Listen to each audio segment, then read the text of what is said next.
Right. But colleagues, thank you for joining. Pleasure having Dr. Salud talk to us around ovarian cancer. So Dr. Salud, thank you for agreeing, and also would acknowledge the contributions from WOCAT when it comes to the teaching resources. So over to you, Dr. Salud. Yeah, thank you for that brief introduction, and it's a pleasure to come here and share my experiences on the subject. So without wasting time, let me just start off with the presentation. Yeah, so today's presentation is about ovarian cancer. So what's so special about ovarian cancer? So basically, it's a little difficult to diagnose ovarian cancer at an early stage since it does not have any precursor lesion. The length of time from the localized tumor to dissemination is not known. And there are, of course, multiple efforts which have been put in to develop streamlined screening tests for the same. What exactly is ovarian cancer? As the definition says, ovarian cancer is basically cancer of which develops from the cells of the ovaries, and it is if we had to see the incidence, nearly around 25% of ovarian neoplasms are malignant, and approximately around 80% of them are primary growths from the ovary, and most of them are also secondaries which have developed from the primary cancer. As far as the incidence goes, it's the 8th most common cancer in females and the 18th most commonly occurring cancer overall. Now, if we had to see the world statistics, Serbia, Brunei, and Belarus have the highest rate of ovarian cancer. The incidence over there being almost 16.6 per 1 lakh population. Yeah, so that is the incidence. Now, as you can see with respect to the slide, that ovarian cancer is frequently diagnosed amongst women between the age group of 55 to 65, and the median age of diagnosis is around 63, which means that most of these patients are postmenopausal, and there is slightly younger, less incidence in younger patients. So that is the reason why screening tests are all the more important in postmenopausal women. Now, as far as the ethnicity is concerned, it's higher in older women, possibly because BRCA1 and BRCA2 genes are more common amongst white females. And it's also higher in North America and in the Northern Europe. Now, most of the cases, if we have to see the signs and symptoms, as we all know, most of the cases of ovarian cancer do not show signs and symptoms at an early stage, as in most of these symptoms are non-specific. The early signs of ovarian cancer being dyspareunia, that is difficulty or pain during intercourse, constipation, heavy or irregular periods, and abdominal swelling. But if we had to pen down around 4 important symptoms, they would be bloating, pain in the pelvis, trouble while eating or quickly feeling full, and urgency or frequency of urination. So most of these symptoms are gastric symptoms, which if a patient is persistently complaining of gastric symptoms, she has to be evaluated by a basic ultrasound of the pelvis. And in case there is any finding in the ultrasound, it has to be followed up with either a color Doppler or an MRI. Now, the risk factors, if we have to see the risk factors, majority of women do not have any known or obvious risk factors, though there is a definite link up between a familial link up and definite genetic predisposition. So these are some of the risk factors here, that women above the age of 50 are more vulnerable to develop ovarian cancer. If you have a strong family history, that again is a major risk factor in developing ovarian cancer. Obesity and endometriosis, because they have increased level of estrogen in their body. So that again can act as a precursor. And women who are on infertility drug, because again, a lot of women are given clomiphene and estrogen preparations for prepping up the endometrium. So long-term usage of infertility drugs can also make the patient prone to developing ovarian cancer. Now, just as risk factors, there are certain protective factors which also act against ovarian for ovarian cancer. So if you've had a first pregnancy before the age of 30 and you have a familial risk factor, that again would still work in your favor. Oral contraceptive is also known to, or oral contraceptives are known to give protection against ovarian cancer. Tubal ligation, because they say that the cells of cancer spread from the tube to the ovaries. So tubes are the initial site of spread of cancer. So if you ligate tubes, the risk of developing cancer is less. Hysterectomy and bilateral oophorectomy is especially indicated if the patient has herself a history of breast cancer, or if there is a familial history of breast cancer. So these patients are normally subject to hysterectomy or bilateral oophorectomy. Now, the basic ovarian pathology can be divided into three major categories. And the ovary may also be a site of metastatic disease, that is cancer from another organ site. So generally, cancers of the cervix or the endometrium metastasize to the ovary.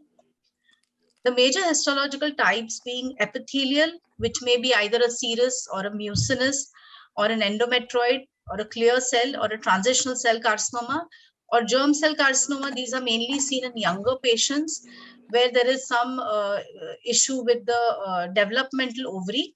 So either a dysgerminoma or an endodermal sinus tumor or a teratoma, or a sex cord stromal tumor, which could be a granular cell tumor or a thecoma.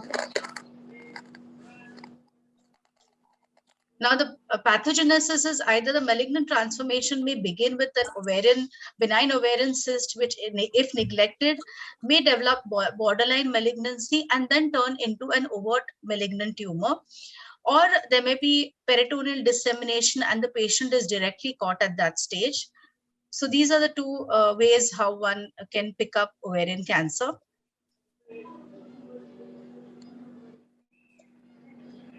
So as I was saying, that pathogenesis of cancer can be divided into a low-grade variety and a high-grade variety. Now, the low-grade ones, they are normally, they are borderline tumors, and they typically present early.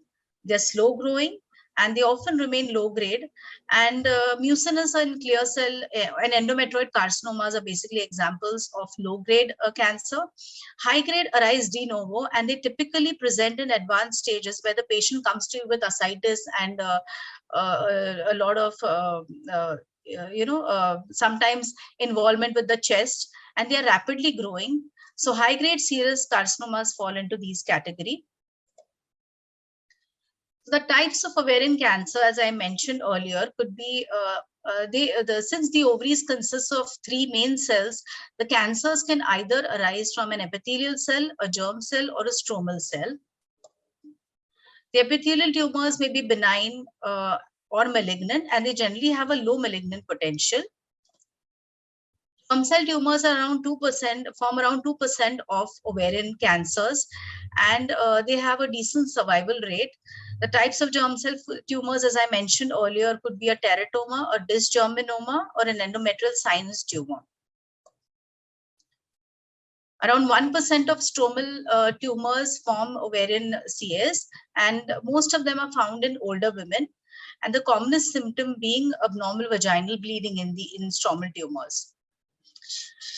Now, ovarian cancers are staged as per FIGO staging, wherein stage 1A, the tumor is limited to one ovary, the capsule is intact, and there is no tumor on the surface, and the washings are negative. 1B would be tumor involving both the ovaries. 1C is tumor limited again to one or both the ovaries. Then again, 1C1 is subdivided into 1C1 where there is surgical spill present, 1C2 the capsule ruptures before surgery, or the tumor, or there is tumor on the ovarian surface. 1C3 is there are malignant cells in the ascitic fluid. Stage 2 would be extension and or implant on the uterus or the fallopian tube, and 2B is extension in the other pelvic and the intraperitoneal tissues. 3A would be positive retroperitoneal lymph nodes and microscopic metastasis beyond the pelvis, wherein 1A1 would be metastasis less than 10 millimeters of size. and 382, which would be metastasis more than 10 millimeters.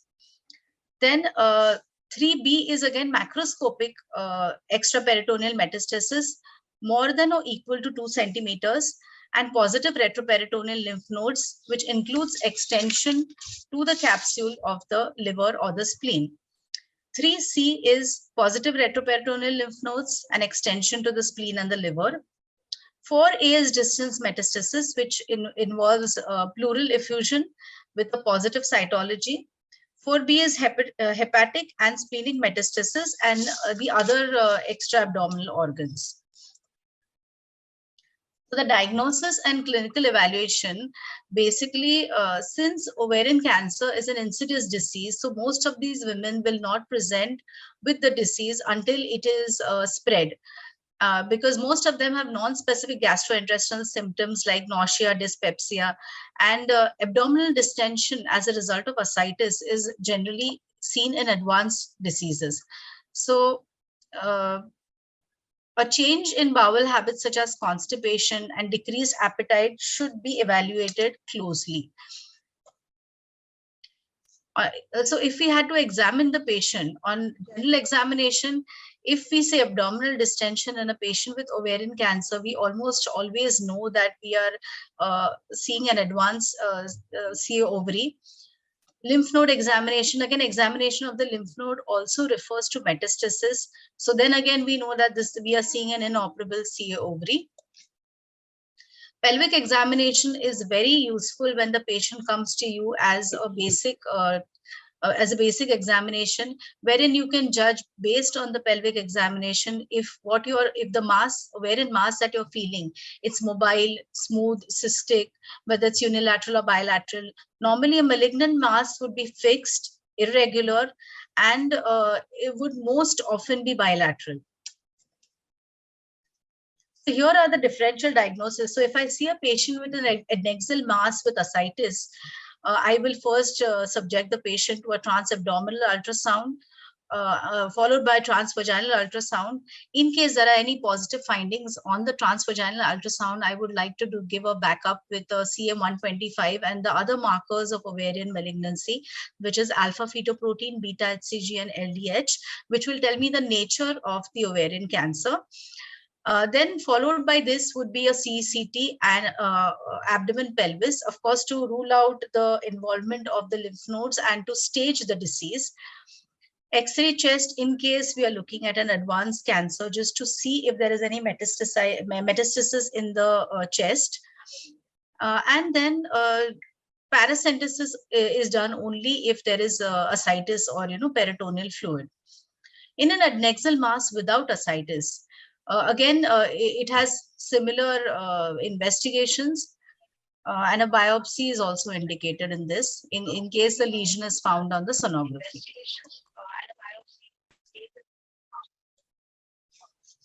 CA-125 has been a gold standard in cases of ovarian masses. Now, it's a mucin-like glycoprotein, and the site of production is basically an epithelial ovarian cancer cell. So the half-life is around 5 to 7 days, and the reference value is, if it's less than 35, you know that you're not looking at ovarian cancer, and more than 200 is normally considered as cancer. But it has its limitations. Around 1% of healthy blood donors would also show a raised CA-125. 6% of patients would be having a raised CA-125, but would also be having only a benign disease. Now, what happens if we have an asymptomatic patient, but the CA-125 is raised? So in a patient who is asymptomatic and clinically non-palpable disease, and the USG and the CCT abdopelvis, and there's no residual disease, the patient is followed up. Oh, I guess this was some, I'm sorry, this is some other slide which has just popped in. So as far as the screening is concerned, Ultrasound is, of course, the first modality of diagnose any ovarian mass. Both transvaginal as well as transabdominal ultrasound are very good in diagnosing ovarian masses with a specificity of almost 98% for ovarian CA and sensitivity of 81%. So every patient who is coming to you with symptoms or who has a family history has to be subjected to an ultrasound first. Now, as far as the ultrasound is concerned, normally benign masses are seen as smooth masses with smooth, thin walls, few septations or thin septations, and absent of solid components or mural nodularity. Whereas malignant masses are seen as mural nodules with thickening or irregularity and solid components. They generally have thick septations, and they are always associated with findings such as ascites and peritoneal implants or hydronephrosis. So when you have such a picture on sonography, you know that you're looking at malignancy. And we should normally, if we have this picture, we should always couple it with a color Doppler, because the color Doppler will tell you the flow which is going towards the ovary. So depending upon the ovarian flow, if it is a high resistance flow or if it is a low resistance flow, so depending upon that, one can also judge the nature of the lesion, whether it's malignant or benign. And then then the patient is subjected to an MRI again. MRI again, just to detect if the lymph nodes are positive or not, because if lymph nodes are positive, then when we are doing surgical staging, the lymph nodes have to be removed and sent for histopathological diagnosis.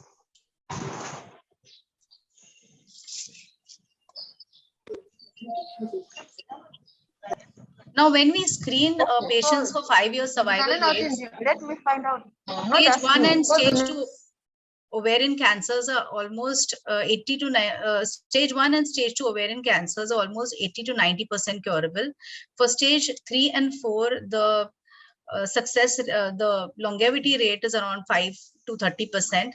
Only 20, but the downfall is that only 25% of cancers are diagnosed in stage 1, which is where clinicians should actually aggressively play a part in diagnosing cases in stage 1, where the curability rate is almost 90%. As far as metastasis is concerned, typically the ovarian cancer would metastasize either to the omentum and the peritoneal surfaces, such as the lower areas of the diaphragm, the paracolic gutters, and the lymphatic drainage through the broad ligament and the parametrium, and around the inguinal lymph nodes. And then the extra-abdominal metastasis would go to the pleura or the liver or the spleen. Now, unfortunately, since there are no good screening methods at present, most of the doctors would use a combination of physical examination and CA-125 levels and a transvaginal ultrasound to arrive at a diagnosis.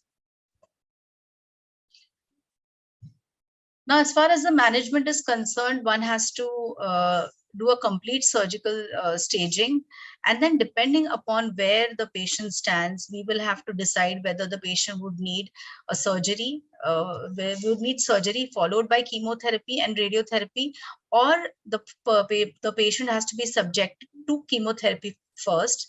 I mean, in cases of advanced cancer, the patients are normally subject to chemotherapy to debulk the disease and then followed by surgery. There are basically 3 forms of treatment. The primary one being surgery, which is possible if there is no metastasis. Chemotherapy is also equally important in cancer, and radiation is used only in certain instances.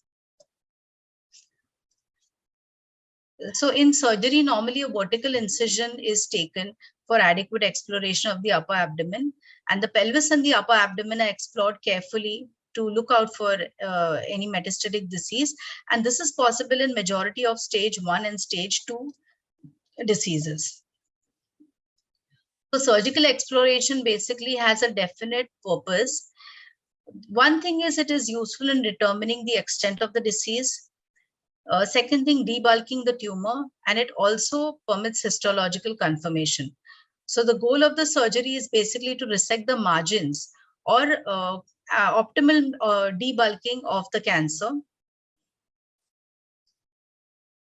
So the optimal cytoreduction, if we had to define optimal cytoreduction, is basically it's defined as having less than or equal to 1 centimeter diameter residual tumor, and this has a better prognosis as compared to those with greater amounts of residual disease. An ideal exploratory laparotomy for an ovarian cancer would require a midline incision, which would be large enough to permit us to see the peritoneal cavity. Fluid sampling from the ascitic fluid, peritoneal surfaces, and the paracolic spaces should be collected and sent for histopathological examination. What do we do if the cancer is at a locally advanced stage? So the first thing would be a debulking surgery. The theoretical benefits include removal of large necrotic tumors with more blood supply, which may be an impedance to chemotherapy. So if they are debulked, chemotherapy would work better for them, permits residual tumor to proliferate and therefore enhance the sensitivity to chemotherapy. And this can be a primary debulking surgery or an interval debulking surgery. So primary debulking surgery is normally done in advanced cancers, that is stage 3 and beyond, stage 2, between stage 2 to 3 and beyond. And here then the surgery, the debulking surgery is first done, and then the patient is subject to chemotherapy. In interval debulking surgery, the patient is subject to chemotherapy first, the size of the tumor is reduced, and then surgery is performed after chemotherapy. Now, primary debulking surgery, as I mentioned, is done prior to chemotherapy, and it's normally done as a standard approach in all the patients. But in some patients, it is not followed because of if the patient is not fit medically, or if there is extensive intra-abdominal disease, then normally in such patients, an interval surgical approach is followed. Now, there are certain patients in whom we would never ever operate. So these are the patients who have a poor general condition, that is patients who have any other comorbidities like diabetes or maybe blood pressure and an advanced disease. So we know that these patients are high risk for anesthesia. So one would try and be as palliative as possible in such a patient. And in cases like stage 3A and with deposits more than 3 centimeters, these are technically inoperable because of advanced spread of the disease. Now, interval debulking surgery, as I had mentioned earlier, is basically administering a chemotherapy followed by surgery. The theoretical advantage of this is that there is improvement, rapid improvement in the QOL, and technically this is a more feasible operation with a shorter hospital stay because you've already reduced the size of the tumor. But confirmation of ovarian primary is mandatory. That means you should know that you are looking at primary ovarian CA and not a metastatic CA. So it's useful only in ovarian CAs which are primary. There's something called as an intraperitoneal chemotherapy also, which is also followed in some centers. This is normally done in ovarian cancer, which is largely confined to the peritoneal space. It permits a several-fold increase in drug concentration, which can be achieved within the abdominal cavity. And the efforts are made directly to instill chemotherapy into the peritoneal cavity. And it's possible to achieve better cytoreduction with intraperitoneal chemotherapy. So if the conditions are good, one can always go in for an intraperitoneal chemotherapy. Hormonal therapy in ovarian CA, in certain serious cancer patients, there's presence of progesterone receptors, which favors prognosis. And patients with biochemical relapse and no objective evidence of significant disease can be kept on hormonal therapy. Or in patients with poor general conditions who have not been able to tolerate chemotherapy. So these are the patients who can take hormonal therapy, though its role is still controversial. I'm just mentioning it as a theory part. Now, as we know, if ovarian cancer, since most of them are always diagnosed at a later stage, a lot of these patients have recurrence or relapse. So most of the patients with advanced ovarian cancer will almost always require a second line chemotherapy. The relapse can be either biochemical or objective, as in metastasis to the lungs or the kidneys. Now, the categorization is based on the interval of the relapse.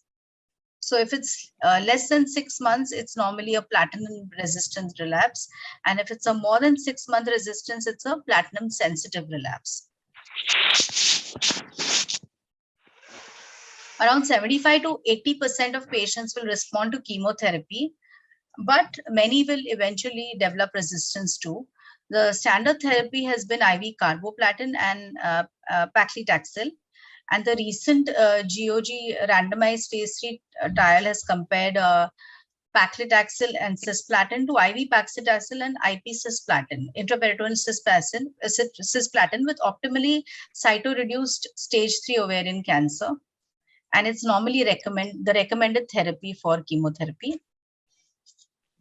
Yeah, so this is the drug which I was mentioning.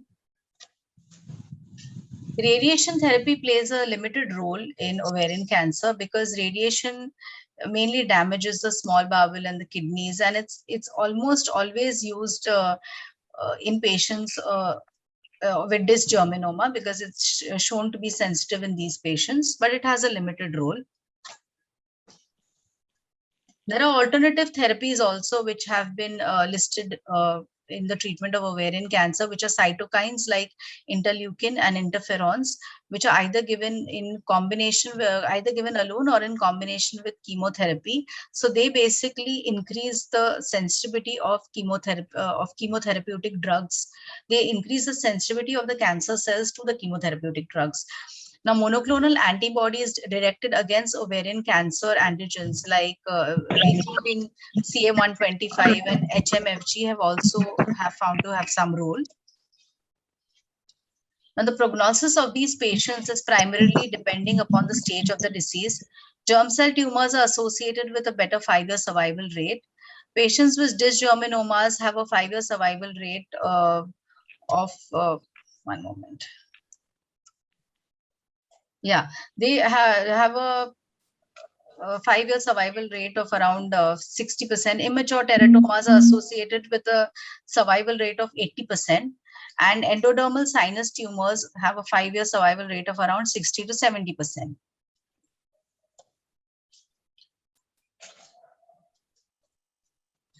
So my take-home message would be that all women are at a risk of developing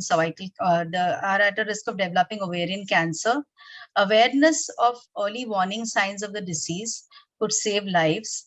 Diagnosis at an early stage vastly improves a woman's chances of survival in ovarian CA.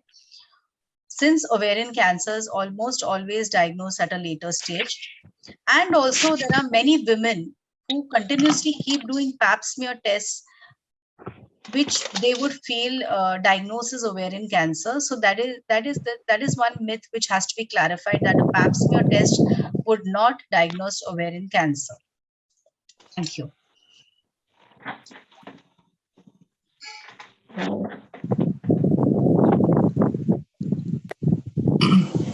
All right. Thank you very much, Dr. Salunke. It was like really short because it's a very elaborate topic. So whatever little I could compile in this, half an hour, 45 minutes talk, I've tried. Yeah, colleagues, any questions? I think the other dilemma that comes in, Dr. Salunke, is if it's early in the reproductive life, right? So, for example, if you suspect it's the ovarian CA for around the 20s, about fertility sparing surgery. Yeah. So in these cases, normally the first thing that is done is preservation of you freeze the oocyte freezing, freeze the eggs first. And then if the patient is, in case, it's locally I mean, it is involving only one ovary, then you spare the other ovary and let the patient take chemotherapy, and you save the uterus and one ovary, and the diseased ovary is removed. Of course, after freezing the eggs, so that her eggs would be useful later on. And in between this, after subjecting the woman to surgery, she is also subject to chemotherapy. But of course, chemotherapy cannot be given till oocyte freezing is done. So freezing her eggs has to be the primary thing, so that it can be useful for reproduction later on. And then debulking surgery of the tumor. So this is if it is caught in stage 1A or 2A. And clipping the other tube also would help, because these patients will almost always go in for an IVF.